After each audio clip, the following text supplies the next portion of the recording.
Hola y bienvenidos a un nuevo video de A Través del Objetivo. Hoy quiero mostraros el dolmen de Sorguineche, como se conoce en Anquera.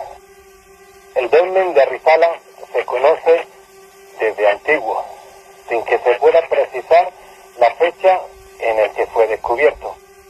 Su aspecto actual es muy similar al que tenía cuando fue descrito por primera vez en 1833. Cuenta con una cámara poligonal formada por 6 losas intrincadas y una más de cubierta, sin corredor ni túmulo, aunque no se puede descartar que los tuviera en sus orígenes.